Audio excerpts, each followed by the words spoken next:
고별설교 연속 18회였고요. 오늘 연속 19 부분입니다. 오늘 제목은 내가 그니라 라는 제목으로 요한복음 18장 1절에서 12절 말씀까지 보도록 하겠습니다. 오늘 주보에 보면 여기 내가 그니라 라는 말씀, 오늘 본문의 말씀이 적혀져 있는데, 참고로 이 1년 동안 우리 김주희 성도님께서 직접 쓰신 거거든요. 그래서 오늘 그 본문의 말씀을 자기가 직접 쓰겠다라고 헌신을 하겠다라고 해서 하셔서요. 주보에 이제 1년 동안 이렇게 이미지로 이렇게 올리도록 하겠습니다. 오늘 말씀 교독하겠습니다. 18장 1절에서 12절 말씀이고요. 제가 파란색, 여러분이 검은색 글씨 읽으시면 되겠습니다. 예수께서 이 말씀을 하시고 제자들과 함께 기드론 시내 건너편으로 나가시니 그곳에 동산이 있는데 제자들과 함께 들어가시니라. 그것은 사도 예수께서 제자들과 모이시는 곳이므로 예수를 파는 유다도 그곳을 알더라. 유다가 군대와 대제사장들과 바리새인들에게서 얻은 아랫사람들을 데리고 등과 횃불과 무기를 가지고 그리로 오는지라. 예수께서 그 당할 일을 다 아시고 나아가 이르시되 너희가 누구를 찾느냐? 대답하되 나사렛 예수라 하거늘 이르시되 내가 그리라 하시니라. 그를 파는 유다도 그들과 함께 섰더라. 예수께서 그들에게 내가 그니라 하실 때 그들이 물러가서 땅에 엎드려 주는지라. 이에 다시 누구를 찾느냐 물으신데 그들이 말하되 나사렛 예수라 하거늘. 예수께서 대답하시되 너희에게 내가 그리라 하였으니 나를 찾거든 이 사람들이 가는 곳은 문나가라 하시니. 이는 아버지께서 내게 주신 자 중에서 하나도 잃지 아니하였사옵나이다 하신 말씀을 응하게 하려 함이로라. 이에 시몬 베드로가 칼을 가졌는데 그것을 빼어 대제사장의 종을 쳐서 오른편 귀를 베어버리니 그 종의 이름은 말고라. 예수께서 베드로로 이르시되 칼을 가지되 보주라. 아버지께서 주신 잔을 내가 마시지 아니하겠느냐 하시니라. 이에 군대와 천부장과 유대인의 아랫사람들이 예수를 잡아 결박하여. 아멘. 오늘 여기까지 읽겠습니다. 이번 주부터 그러니까 요한복음 18장이죠. 18장 19장을 보면 예수님의 순환, 죽음, 장사의 길로 나가시는 이제 본격적인 장면입니다. 그래서 고민했습니다. 이번 주에 설교가 이제 쭉 이어서 하는 거니까 본문이 딱 여기에 걸렸는데 2024년도 첫 주 예배를 예수님의 순환, 죽음, 장사의 설교로 해야 되는구나 라는 생각을 할 때 다른 거를 할까 어떻게 고민 좀 했습니다. 근데 그냥 그대로 가자. 하나님이 주시는 또 메시지가 있겠지. 제가 뭐 이렇게 1월 1일에 이 설교를 하려고 뭐 준비하고 짠 게 전혀 없거든요. 근데 순환과 죽음, 새해 첫날부터 죽으라면 죽어야지 하는 심령으로 했습니다. 오늘 본문을 보면 1절부터 12절까지인데요. 참 성경은 보면 볼수록 참 놀랍게 적혀져 있어요. 저희는 키아즘 병행 구절이라고 말하는데 병정들과 유대 관원들이 예수를 체포하러 온다. 1절에 3절이고요. 그리고 저기에 짝꿍인 이 병행 구절 10절과 12절 병정들과 유대인 관원들이 예수를 체포합니다. 체포하러 오고 체포한다. 그 사이에 B에서는 예수 내가 그니라의 선언이 나오고요. B에서도 내가 그니라 똑같이 나옵니다. 그리고 마지막 C 18절 6절 예수 내가 그니라 하시니 아랫사람들이 물러서 땅에 엎드러지는 그 이야기가 나옵니다. 오늘 본문의 구절은 이렇게 되어 있고요. 오늘 그 18장 1절에 가면 이렇게 나와 있습니다. 이렇게 시작합니다. 예수께서 이 말씀을 하시고 제자들과 함께 기드론 시내 건너편으로 나가시니. 이 말씀을 다 마치시고 나서 기드론 시내 건너편으로 가셨다라는 내용인데 이 말씀이 뭐냐면 제가 지난 5주 동안 설교했던 예수님의 마지막 고백입니다. 내가 나의 사람을 사랑하는데 끝까지 사랑하시면서 세족직을 하시고 나는 포도나무에 너는 가지라 여러 가지 설교를 하신 이 말씀을 다 하시고 나서 기드론 시내 건너편으로 가시는 장면입니다. 그래서 이 말씀, 즉 이 말씀은 13장에서 17장까지에 이르는 예수님의 마지막 고별 설교를 말하고 있습니다. 그런데 이 말씀을 하시고 어디를 건넜다고 했어요? 기드론 계곡. 기드론 계곡은요 신약 성경에서 요한복음 한 구절만 나옵니다. 똑같은 예수님이 잡히시는 마지막 그 밤인데 마태복음, 마가복음, 누가복음에서는 나오지 않아요. 요한복음에서만 이 기드론이라는 이 단어가 나옵니다. 구약 성경에 당연히 나오겠지만 신약 성경에서는 이 요한복음에서만 나옵니다. 자, 이 기드론 계곡의 구약을 보면 여러 가지 스토리를 갖고 있어요. 그 중에 가장 대표적인 스토리가 누구랑 연관이 되어 있냐면 다윗입니다. 다윗이 그의 아들 압살롬의 반역을 피해서 기드론 골짜기를 통해서 도망가는 스토리 이야기가 나옵니다. 그러니까 다윗이 이 기드론 계곡 하면 압살롬의 반역이 생각나게 된다는 것이죠. 그리고 예수님이 갈릴리에서 예루살렘으로 오실 때 이 기드론을 항상 거쳐 지나가셨어요. 이 기드론 골짜기를 통해 겟셋만의 동산으로 가셔서 마지막 땀이 피가 되도록 기도하셨던 그 마지막 그 장면이 이 기드론을 통해서 겟셋만에 가신 겁니다. 그러면 잘 보세요. 이제 사진들을 보여드릴게요. 여기가 기드론 계곡이에요. 그러니까 이 기드론 여기 성이죠. 예루살렘 성이 우뚝 솟은 언덕 위에 만든 그 예루살렘이에요. 그래서 어떻게 보면 적들에게 잘 보호할 수 있는 요새와 같은 지역이에요. 그러니까 나오면 뚝 떨어지는 그 길이 있어서 이 기드론 계곡으로 쑥 내려갔다가 다시 올라가는 그런 모습이고요. 여기가 기드론 이게 검은색처럼 보이는 이 색깔이 기드론 골짜기입니다. 이런 기드론 골짜기. 이쪽이 기드론 골짜기예요. 그래서 옆면으로 보면 딱 잘라서 보면 이 시온산과 두 개의 산, 여기 감람산, 올리브산 이 두 산 사이에 어디가 있냐면 예루살렘성 다윗성이 있어요. 근데 여기에서 내려가면 이렇게 쑥 내려가죠. 여기 이렇게 내려가죠. 이게 이제 기드론 골짜기입니다. 그래서 내려갔다가 이렇게 내려갔다가 다시 올라가는 길에 이제 겟셋만의 교회, 겟셋만의 그 동산, 이 동산이 올라갑니다. 더 올라가면은 이제 감난산 이렇게 쭉 올라가는 거죠. 그래서 이 감난산을 넘어서 가면 베다니가 나오는데 베다니는 성경에 가장 유명한 사람이 자주 나온 사람이 누가 있냐면 마리아와 마르다. 나사로가 살았던 그 지역이 뭐예요? 베다니.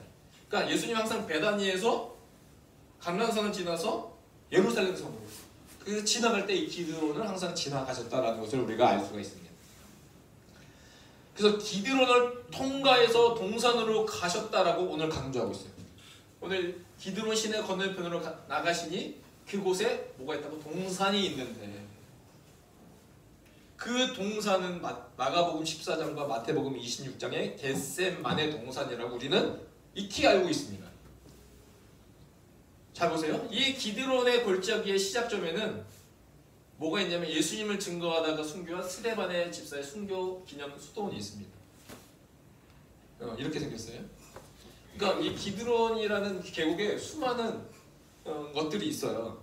직접 가고 싶더라고요. 제가 영상도 봤는데 감람산에서 기드론 골짜기를 내려가서 예루살렘에서 성벽이 딱 보이는데 그 길을 걷고 싶더라고요. 이 스데반 집사 순교 기념 수도원이 있고요. 그리고 건너편에 겟셋만의 동굴교회가 있습니다. 이 기드론 골짜기를 올라가면 오늘도 겟셋만의 동굴교회가 지금 현장 가운데 있고요. 또 이제 겟셋만에서 내려와서 기드론 골짜기로 내려가다 보면 여기가 뭐냐면 여러 가지 이런 것들이 있죠. 여기 보면 헤실이라는 다윗 시대 그 제사장들이 있어요. 그 제사장들의 무덤이 여기 안에 있고요. 그리고 여기가 스가랴 선지자의 무덤입니다. 스가랴 선지자의 무덤이라고 나와 있습니다. 여기가 여호사밧 왕의 무덤이 아닐까라고 말하기도 하는데, 근데 다른 사진을 보면 아까 여기 헤실 제사장, 스가랴 거기 1번이 있죠. 1번. 여기 내려가면 쭉 연결이 됐어요. 이렇게 1번에 이 기념비가 있는데 이게 무슨 기념비인지 아세요? 오늘 압살롬의 기념비입니다. 결혼도 못하고 자식도 못 얻은 자기를 위해서 세운 그 기념비, 압살롬의 기념비. 이렇게 기념비가 쭉 무덤이 위에, 이게 다 무덤이에요. 무덤인데 위에 보면 이게 다 뭘로 보여요? 이 나무들이 이게 그 돌같이 쫙 있죠. 이게 다 무덤들이. 다 무덤들이 있는 곳을 볼 수가 있습니다. 그래서 기드론 골짜기에는 오래된 무덤, 압살롬, 여호사밧, 야고보, 스가랴, 헤실 자손들의 무덤들이 이렇게 오늘날 이제 더 이상 무덤을 넣을 수 없을 정도로 무덤들로 가득 찬 곳이 있는 기드론 계곡 골짜기라고 보시면 됩니다. 그래서요, 정리하면 다윗이 압살롬을 피해서 시내를 건널 때 기드론을 건넜고요. 아사와 히스기야는 우상을 이 시내에서 불살랐습니다. 그리고 예수님이 겟셋마네와 베다니를 다니시느라고 자주 이 기드론 골짜기를 자주 건너셨습니다. 왜 무덤이 많은가? 라고 할 때 유대인의 부활과 관련이 있습니다. 유대인들은 죽은 자들이 감람산 위에서 부활할 것이라고 믿고 있어서 사후에 여기에 묻히기를 희망했기 때문에 그렇습니다. 가장 먼저 부활할 거야. 기드론 계곡에서. 메시아가 올 때 가장 먼저 내가 부활한다. 그래서 기드론에서 그 무덤이 이렇게 묻혀지기를 희망했던 사람들이 바로 유대인이었다라는 것입니다. 그러면 우리가 질문해야 돼요. 왜 요한은요? 마태, 마가, 누가복음, 공간복음에서 말하고 있지 않은 기드론을 왜 요한의 저자는 기드론 골짜기라고 말했을까? 겟셋마네 동산이 아닌 그곳에 동산이 있는데 라고. 동산은 겟셋마네라는 동산을 말하지 않고 동산이라고 말하고 오히려 기드론이라는 시내라는 그 기드론을 강조했을까? 우리가 한번 물어보고 생각해 봐야 된다는 겁니다. 왜냐하면 기드론이라는 단어를 쓰므로 누구랑 비교하기를 원하냐면 다윗 왕과 비교하고자 했다라고 해도 과언이 아닐 정도예요. 왜냐하면 그 인생을 살펴보면 다윗에게 기드론은 어떤 장소였어요? 압살롬의 반역이 있었어요. 자기가 제일 사랑하는 그 자녀 압살롬의 반역으로 인해서 예루살렘을 바로 뒤로 하고 이 기드론 골짜기를 건너야만 했습니다. 그러면 예수님은 누구의 반역이 있었죠? 예수님의 제자? 유다의 반역이 있었어요. 예수님도 유다의 배신 후 이 기드론 골짜기를 지나가십니다. 하지만 압살롬의 반역을 이하여 다윗이 이 기드론 골짜기를 건너지만 다시 왕이 복권되고, 예수님도 유다의 배신으로 이 기드론 골짜기를 건너가시지만 죽음에서 부활하시는 승리의 예수님을 우리가 보게 됩니다. 그래서요, 건너편으로 나가시니 그곳에 동산이 있는데 제자들과 함께 들어가십니다. 그리고 2절에 그곳은 가끔 예수께서 제자들과 모이시는 곳이므로 예수를 파는 유다도 그곳을 알더라. 3절, 유다가 군대와 대제사장들과 바리새인들에게서 얻은 아랫사람들을 데리고 이제 모압으로 갖고 옵니까? 등과 횃불과 무기를 가지고 그리로 오는지. 오늘 등과 횃불을 가지고 온다라는 그 이야기를 쓸 필요가 없어요. 예수님을 잡으러 왔다라고 말해도 되는데 등과 횃불이 나옵니다. 여기서 요한의 강력한 풍자가 나오는데 뭐냐면, 오늘 요한복음은 빛과 어둠이라는 이 두 가지 단어를 극대화시키고 있어요. 어둠은 빛을 싫어한다. 근데 빛은 어둠에 빛을 비친다. 어둠을 나타내는 밤에 유다가 예수를 배신하죠. 자 보세요. 13장 30절에 유다가 그 조각을 받고 곧 나가니 뭐라고요? 밤이로라. 나가는데 밤이에요. 그러니까 결국 이 유다는 어디를 나간 거예요? 어둠으로 나간 거죠. 이 어둠은, 밤은 어둠을 나타냅니다. 그런데 그리고 아랫사람들을, 오늘 유다가 밤에 나갔는데 이 예수님을 잡고자 하여 아랫사람들을 데리고 이제 세상의 빛이신 예수를 찾기 위해 모압으로 갖고 왔어요. 빛을 비치는 등과 횃불을 들고 왔다는 거예요. 아이러니하게. 그는 어둠에 나갔는데 빛을 들고 나왔다. 누굴 찾기 위해서요? 빛이 예수님을 찾기 위해서. 그래서 그가 속한 어둠에 나온다는 강력한 풍자를 보여주고 있습니다. 4절, 피입니다. 그렇게 등과 횃불을 가지고 예수를 찾기 위해 나왔습니다. 그런데 예수님의 반응이에요. 예. 4절에 이렇게 나왔습니다. 예수께서 그 당할 일을 다 아시고 나아가 이르시되 너희가 누구를 찾느냐라고 말합니다. 굉장히 중요한 말씀이에요. 자 보세요. 오늘 예수님은 어떤 분이냐면 6장 15절에도 그러므로 예수께서 그들이 와서 자기를 억지로 붙들어 삼으려는 줄 아시고. 요한복음은 예수님이 아신다는 걸 강조하고 있어요. 6장 61절 예수께서 스스로 제자들이 이 말씀에 대하여 수군거리는 줄 아시고, 그리고 세 번째 13장 1절 유월절 전에 예수께서 자기가 세상을 떠나 아버지께로 돌아가실 때가 이른 줄을 아시고, 한 가지 더 보겠습니다. 16장 19절 예수께서 그 묻고자 함을 아시고 이르십니다. 오늘 예수님도 예수께서 그 당할 일을 다 아시고 나아가 이르시되 너희가 누굴 찾느냐. 이 말씀이 왜 중요하냐면, 오늘 유다가 아랫사람들을 데리고 등과 횃불과 무기를 가지고 예수님을 잡으려고 나오고 있어요. 그 상황 가운데 일반적인 나를 잡고자 한다면 숨어야죠. 피해야죠. 그런데 오늘 예수님이 뭐예요? 그 당할 일, 나를 잡으러 왔구나, 당할 일을 아셨어요. 근데 아시고 나서 그분의 행동이 뭐냐면 나아가 이르시오. 그들을 환영해주고 영접해주고 계시는 예수님의 모습을 보게 됩니다. 나아가 이르시되 너희가 누구를 찾느냐. 주님이 몰라서 물어본 게 아니에요. 아는데도 불구하고 직접 그들에게 영접해야 하는 예수님. 이게 무슨 말이에요? 잘 보세요. 이게 무슨 뜻이에요? 예수님의 그 순환과 죽음, 그리고 예수님이 그 잡히시는 것은, 죽으시는 것은 어쩔 수 없이 잡혀서 죽어가시는 것이 아니라 예수님이 죽어주시는 거다면. 이해가 가셨나요? 예수님이 그 길을 어쩔 수 없이 내가 잡혀서 가는 게 아니라 잡혀주시는 거예요. 그래서 다 아셨지만 이리 가셔서 물어보시는 예수님의 모습을 보게 됩니다. 예수님이 아신다고 하신 중요한 이유, 제가 말했습니다. 예수님의 순환과 십자가의 그 길은 예수님이 주도적으로 그 길을 가고 있음을 보여주는 오늘 이 본문의 메시지예요. 말씀입니다. 키포인트는 뭐예요? 요한복음에서는요, 유다의 배신에 입맞춤이 없어요. 이 입맞춤이 왜 없어요?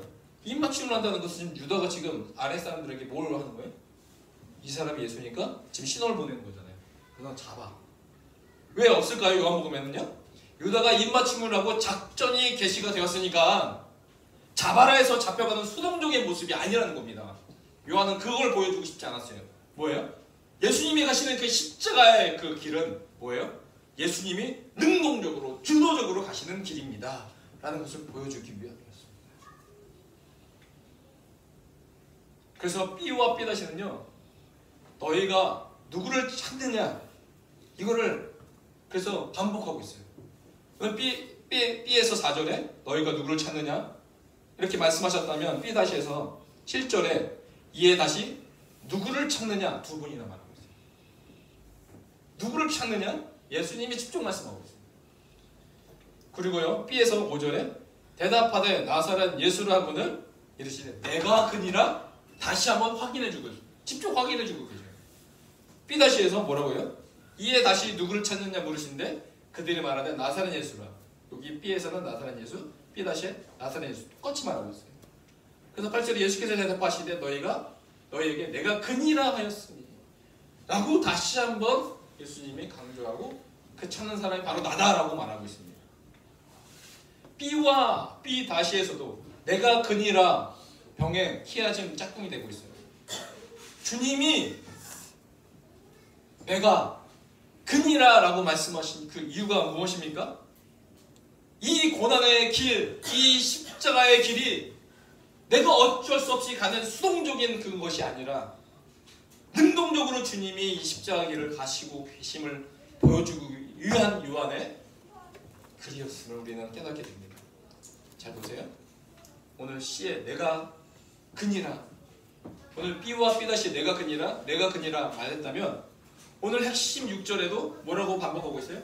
예수께서 그들에게 내가 그니라 하실 때 그들이 물러가서 땅에 엎드려지는지라 다시 한번 내가 그임을 강조하고 있음을 보게 됩니다. 내가 그니라 무슨 말이에요?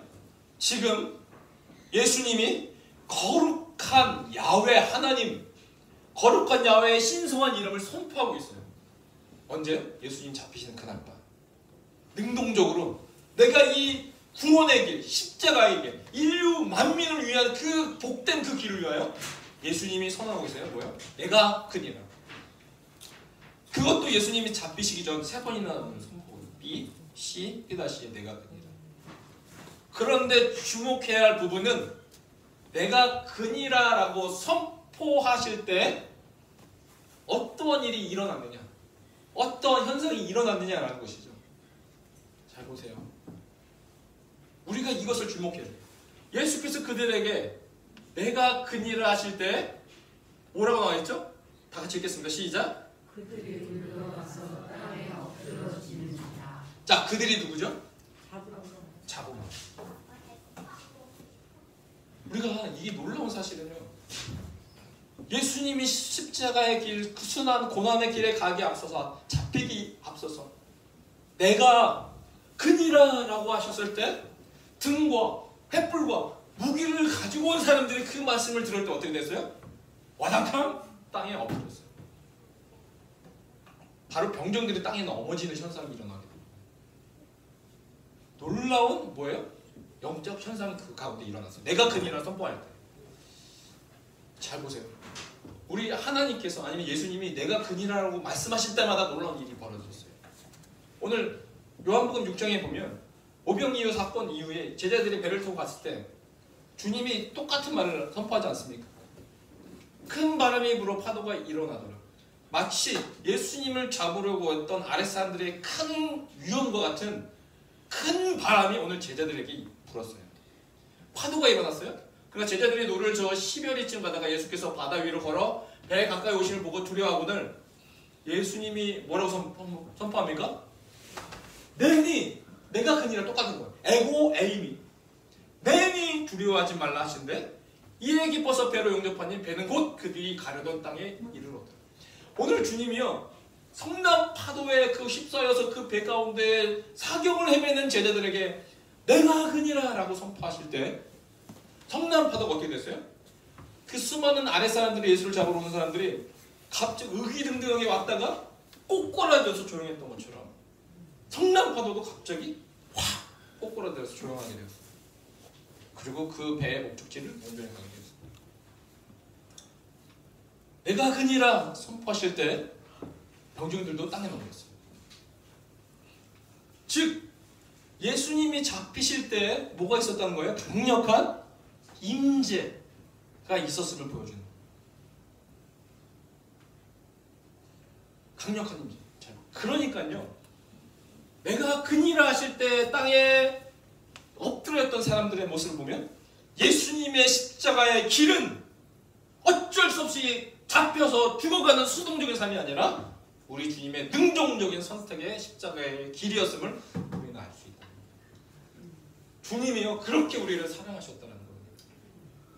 우리를 구원하는 그 구원의 길의 문을 열기 위하여 내가 그니라 왕으로서의 하나님으로서의 그 길, 십자가 길을 가셨다.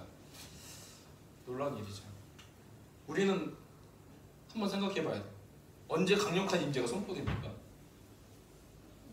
요즘 유튜브에 보니까 뭐 박혁 들어보신 적 있으세요? 자기가 목사 안수를 주겠다. 그래서 막 문제가 일어났는데요. 그런 사람들이 나타나면 뭐 따라가서 그 임재 현상 가운데 막 보기를 원합니다. 그런데 그렇게 가는 것보다 더 중요한 게 뭐냐면 언제 강력한 하나님의 임재가 일어날까 우리가 그걸 깨달으면 돼요. 그런 사람들 찾아갈 필요가 없는 거예요. 언제 강력한 임재가 일어났어요? 사람들이 넘어져 자빠질 만큼 바로 내가 그니라 헬라어로 에고에미 히브리어로 아니 야훼 나는 나다라는 이 하나님의 이름이 선포되는 그 순간 뭐가 일어났어요? 강력한 임재가 일어났어요. 그렇다면 오늘 2024년도 첫 번째 주일 오늘 이 예배 가운데 나온 여러분이 우리 가운데 모든 사람이 허락한 24년도의 삶을 살아갈 때 그냥 살아가지 않고 하나님의 강력한 임재가 선포되어지는 삶을 살아가기를 원한다면 우리는 무엇을 선포해야 될까요? 바로 하나님의 이름. 그렇기 때문에 우리의 기도 제목은 2024년도에 360일의 삶에 하나님의 이름을 선포해 되어지는 삶을 살아라. 이것이 오늘 우리의 24년도의 삶이 되어야 될 줄 믿습니다. 그래서 나는 별거 없지만 나는 약하지만 하나님의 이름이 내 삶 가운데 선포되어진다면 그러면 하나님의 놀라운 은혜의 역사, 임재가 있는 삶을 살아가게 될 것이다. 우리가 그 예수님의 이름, 하나님의 이름을 선포하는 인생 되었으면 좋겠습니다. 오늘 말씀에 예수께서 그들에게 내가 큰 일 하실 때, 이 그들은요 오늘날 바꿔 말하면 나를 괴롭히는 사람일 수도 있어요. 이 당시 예수님이 그들은 자기를 잡으러 온 사람들이죠. 그런데 그들에게 내가 큰 일을 하실 때 그들이 땅에 물러가 엎드러질 수 있어요. 예수께서 그들에게 내가 자신일 수도 있어요. 예수님 오늘 나에게 내가 큰 일을 하는 하나님의 그 선포가 있길 원합니다. 그들에게 또 뭘로 받고 있어요? 우리 가정일 수도 있어요. 내 직장일 수도 있어요. 내 처한 문제가 있을 수 있어요. 나를 괴롭히는 어떤 사람일 수도 있어요. 그 모든 상황 가운데 그들에게 이 단어의 모든 상황은 바뀔 수 있지만 바뀌지 않는 유일한 진리는 뭐예요? 내가 그니라 그 하나님은 변하지 않는다. 그렇다면 우리가 우리 인생 24년도 축주 예배 가운데 선포했으면 좋겠어요. 하나님 내 삶 가운데 그 하나님이신 그 이름이 선포하게 되게 하여 주십시오. 모세가 방황하며 허비한 인생을 살았을 때 그 가시 떨긴 나무에 하나님을 만났을 때 당신의 이름이 뭡니까? 아니 야훼 내가 그니라 그 이름이 선포되는 준 순간 이제는 사명을 받은 자로 다시 애굽으로 갈 수 있었습니다. 하나님의 임재가 임하니까 사명자의 삶으로 모세가 바뀌게 되었어요.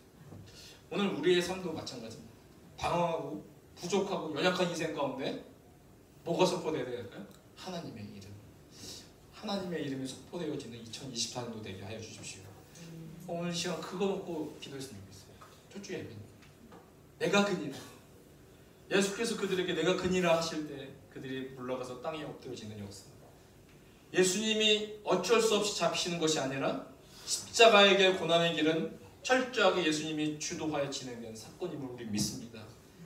우리 주님이 우리를 살리시기 위해 스스로 십자가에 지신 것처럼 그 증거가 하나님 자기 이름을 선언한 후의 현상이 그렇게 일어났다면 하나님 우리가 24년도도 예수의 이름을 선포하게 하시고 하나님이 선포하게 되어지는 그런 인생으로 살게 하여 주시옵소서 라고 기도하며 오늘 2024년도를 하나님의 이름으로 살아가는 여러분의 인생 되게 주의 이름 축복합니다. 기도하겠습니다. 하나님 아버지 감사합니다. 슬픈 마음이 있습니까? 어려운 마음이 있습니까? 뭔가 마음이 하나 지쳐 있습니까? 그러나 우리의 모든 삶을 바꾸실 분은 다른 이름이 아닌 오직 하나님의 이름, 예수의 이름 외에 다른 것이 없음을 고백합니다. 그 예수를 외치는 자 되게 하여 주시고 그 하나님의 이름 내가 크니라 라는 그 말씀이 오늘 나의 인생 가운데 선포되게 하여 주시옵소서. 감사드리며